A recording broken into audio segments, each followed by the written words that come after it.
नमस्कार, आप देख रहे हैं न्यूज चक्र। मैं अभिसार शर्मा।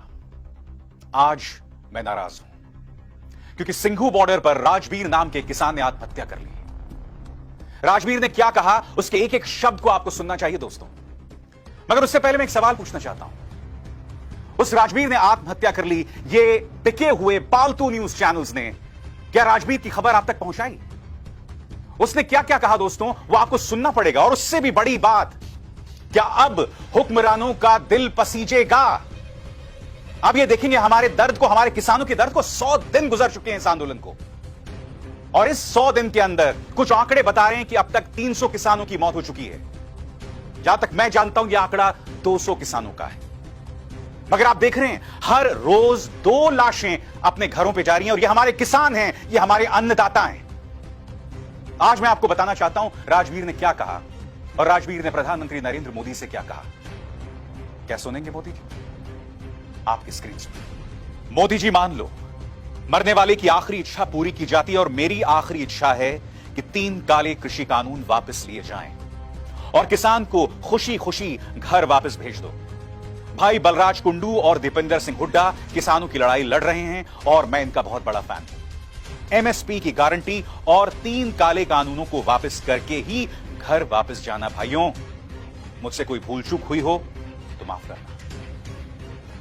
मैं आपसे सवाल पूछना चाहता हूं प्रधानमंत्री, आप कल दिन भर पश्चिम बंगाल से जुड़ी सियासत कर रहे थे, आप ब्रिगेड ग्राउंड में रैली कर रहे थे। क्या आप सिर्फ 2 घंटे नहीं निकाल सकते इन किसानों से बात करने के लिए? सिर्फ 2 घंटे। और ऐसा नहीं है कि आप किसानों से नहीं मिले हैं, मगर आप मिले थे तो कच्छ के किसानों से मिले थे। आपने किसानों को संबोधित किया था तो तब जब मध्य प्रदेश के अंदर बीजेपी द्वारा बुलाए गए एक किसान सम्मेलन को आपको संबोधित करना था। मैं आज आपसे सवाल पूछ रहा हूं, कितनी और मौतें यह सरकार चाहती है? आज उसकी बेबसी झलक रही है इस सुसाइड नोट में। मैं आपसे समझना चाहता हूं कि इस किसान को आपके प्रचार तंत्र ने शुरू से ही बदनाम करने का काम किया है। मैं आपसे समझना चाहता हूं कि जिस किसान आंदोलन को आप बदनाम कर रहे थे, वो किसान तो बस एक बुरे हालात में जी रहा है ना। 200 किसानों की मौत का आंकड़ा एक छोटा आंकड़ा नहीं है। आप कैसे बता सकते हैं कि ये किसी पॉलिटिकल पार्टी के पिट्ठू हैं?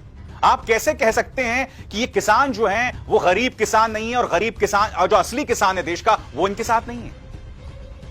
आज मैं सरकार से 3 मांगे करने जा रहा हूं अपने किसान भाइयों के लिए। एक एक करके आपकी स्क्रीन पर आएगा। पहला, प्रधानमंत्री नरेंद्र मोदी जल्द इन किसानों से बात करें। जी हां मोदी जी, जैसे मैंने कहा, आप पश्चिम बंगाल में पूरे दिन मौजूद थे। आपको सिर्फ 2 घंटे का वक्त देना है, सिर्फ 2 घंटे का वक्त, वो भी मैं ज्यादा से ज्यादा बता रहा हूं। मिलिए इनसे, हमदर्दी जतलाइए। मैं जानता हूं कि आपकी उस बातचीत से हो सकता है कोई नतीजा ना निकले, क्योंकि आप अड़ गए हैं। आप अड़ गए हैं क्योंकि आपको पता है कि जब वोट देने की बारी आएगी तो शायद यही किसान, वही युवा जो आज की तारीख में प्रदर्शन कर रहा है नौकरी के लिए, वो हिंदू मुस्लिम के मुद्दे पे वोट दे देगा। आप जानते हैं इस बात को, मगर मिलिए तो सही उससे, बात तो करिए, हमदर्दी जतलाइए ना। कहां है आपका हीलिंग टच? पूर्व प्रधानमंत्री अटल बिहारी वाजपेयी ने कश्मीरियों के लिए हीलिंग टच दिया था, आज आप किसानों के लिए हीलिंग टच दीजिए। दूसरी बात, किसान आंदोलन को अब रामलीला मैदान में जगह दी जाए। आज मैं आपसे सवाल पूछता हूं दोस्तों, आज एक घटना हुई है, आप जानते क्या हुआ? चंडीगढ़ की नेम प्लेट वाली एक गाड़ी वहां आती है और वहां गोलियां चलती हैं सिंघ बॉर्डर के पास। गोलियां। अभी तक जिस वक्त मैं शो रिकॉर्ड कर रहा हूं, करीब 1:30 बजे का वक्त है, यह सामने नहीं आया है कि इसके पीछे कौन है, मगर यह बताया गया कि जिन लोगों ने गोलियां चलाई उनमें और किसानों में कहासुनी हुई, और फिर जो है ये गोलियां चली। किसानों के खिलाफ आपके पालतू न्यूज चैनल्स ने गंदा घटिया प्रोपेगेंडा चलाया है। कई लोगों के जहन में प्रदर्शन करने वाले किसानों के लिए जहर भर दिया है, और इसकी मैं मिसाल मैं आपको आगे भी बताने वाला हूं। आपको जुड़े रहना पड़ेगा। अगर आपको लगता है कि सिंघू, टिकरी और इन तमाम बॉर्डर्स पर किसान जो प्रदर्शन कर रहे हैं बड़ी तकलीफ हो रही है, परिवहन में तकलीफ हो रही है, तो आप इन्हें रामलीला मैदान में क्यों नहीं इजाजत देते? क्योंकि इसी रामलीला मैदान में वो अन्ना आंदोलन भी हुआ था, जिसे मेरे जैसे नासमझ पत्रकारों ने अपना समर्थन दिया था। ये बात अलग है कि उस आंदोलन से हर कोई मालपुआ निकाल के चला गया और वो महान अन्ना जो हैं अब वो आराम कर रहे हैं। अचानक आते हैं कभी कभी सामने और कहते हैं कि हां मैं किसानों के लिए आंदोलन करूंगा, और फिर देवेंद्र फडणवीस उन्हें समझाते हैं और वो गायब हो जाते हैं। तो अन्ना ने भी तो रामलीला मैदान में प्रदर्शन किया था ना। आप किसानों को यह इजाजत क्यों नहीं देते अगर आपको इतनी तकलीफ हो रही है तो बताइए। और तीसरी और अहम बात जो आपकी स्क्रीन पर है वो ये कि अब सरकार जो है बातचीत की प्रक्रिया शुरू करे और इस बातचीत में जो राजनेता किसानों के हित को लेकर सहानुभूति रखते हैं उन्हें शामिल किया जाए। पीयूष गोयल को हटाया जाए, नरेंद्र तोमर होने चाहिए। और मुझे लगता है कि राजनाथ जी आप किसान नेता रहे, आप खुद किसान रहे, और मैं आपके उन शब्दों को नहीं भूला हूं जब आपने कहा था, और ये 2013 की बात है जब आप सत्ता में नहीं थे, आपने क्या कहा था याद है कि नहीं आपको? आपने ये कहा था कि मैं ये नहीं देखता हूं जब किसान आंदोलन कर रहा होता है तो मैं ये नहीं देखता हूं कि उसके पीछे कौन सा संगठन है, मैं उनके साथ खड़े हो जाता हूं। आज क्या आप अपने शब्द भूल गए हैं राजनाथ जी? मुझे उम्मीद है कि अगर सरकार इस बातचीत की प्रक्रिया को फिर से शुरू करेगी तो इन चीजों का ध्यान रखा जाएगा। मत खेलिए इस सियासत को, मत खेलिए सियासत को, यह अपने आप में बहुत बड़ी त्रासदी में बदल रहा है। इस खबर को देखिए दोस्तों, ऑस्ट्रेलिया की खबर है। अब मैं आपको बताना चाहता हूं इंटरनेशनली इस पर क्या इफेक्ट पड़ रहा है।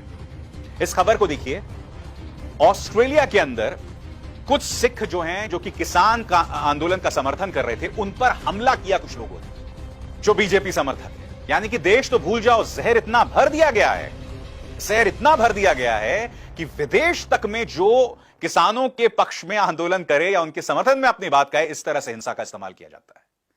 ये तस्वीरें देखिए किस तरह से उनके कार पर जो है डंडे लाठियां बरसाई गई थी।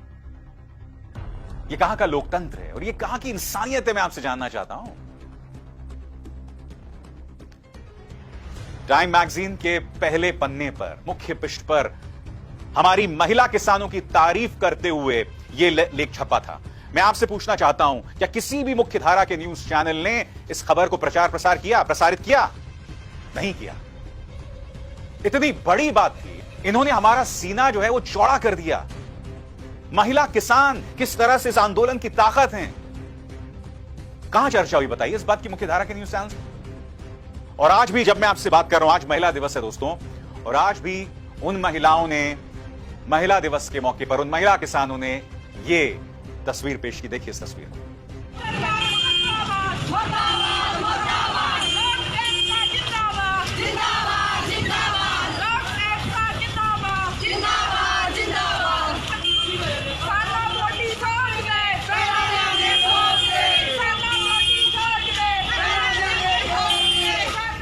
हृदय विदारक एक और तस्वीर सामने है। आप इन 4 तस्वीरों को देखिए दोस्तों।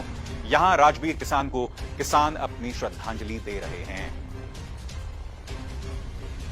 सबसे दुखद बात यहां पर यह है कि अपने पक्ष को साबित करने के लिए आपने पूरे संवाद को इतना जहरीला कर दिया है।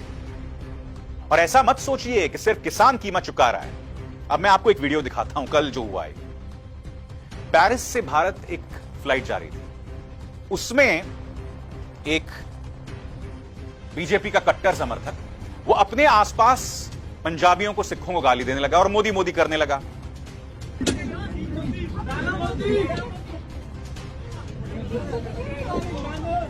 जाना होगा।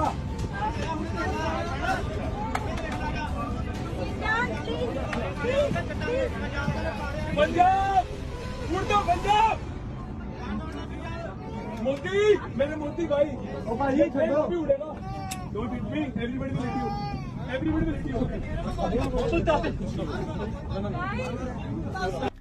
बाद में उसने जो क्रू है, फ्लाइट का क्रू है, उसके साथ हाथापाई शुरू कर दी। प्लेन की इमरजेंसी लैंडिंग करानी पड़ी बुल्गारिया में, और अगर उसका दोष साबित हो जाता है तो वो 10 साल तक जेल में रहेगा। और इसका भी लिंक कहीं ना कहीं किसान आंदोलन से ही है, क्योंकि उसके अंदर जहर भर दिया गया है। क्योंकि हुआ क्या, इस किसान आंदोलन के सिंघू बॉर्डर पहुंचने से पहले ही एक प्रचार चलाया गया कि साहब खालिस्तानी आंदोलन है। इस सरकार ने सुप्रीम कोर्ट में कहा था कि इस आंदोलन के पीछे खालिस्तानी है। यही तो जहर भरा गया है ना देश की जनता के अंदर। ये आतंकवादी हैं, नक्सली हैं, अर्बन नक्सली हैं, टुकड़े टुकड़े गैंग हैं। और ये बयान कौन देता है? ये कोई छोटे भैये नेता, ये ₹2 के ट्रोल्स नहीं देते हैं। ये बयान कोई और नहीं, आपके मंत्री देते हैं, रविशंकर प्रसाद, पीयूष गोयल। इसलिए मैंने आपसे कहा इस बातचीत से पीयूष गोयल को हटाइए, और इन्हीं पीयूष गोयल की फौज है ट्रोल्स की, जो किसानों के बारे में वाहियात अश्लील बातें करते हैं। इसे खत्म कीजिए आप, इसे हटाइए आप। जो जहर, ये मत सोचिए जो जहर आप फैला रहे हैं उसका असर या उसका नुकसान सिर्फ किसानों पर होगा या उसका नुकसान मेरे जैसे पत्रकारों पर होगा जो आज की तारीख में अन्नदाता के पक्ष में खड़े हैं। नहीं, जिस जहर को आप हमारे ड्राइंग रूम में फैला रहे हैं, उसी ड्राइंग रूम में ये लोग अपने बच्चों के साथ, अपने बुजुर्ग मां बाप के साथ बैठकर टीवी देखते हैं। वो जहर जो आपके प्राइम टाइम में दिखाया जाता है किसानों के खिलाफ, उस जहर में सराबोर होकर आप खुश रह सकते हैं क्या? बंद कीजिए इस ड्रामे को, बंद कीजिए इसे। आपने देश को एक ज्वालामुखी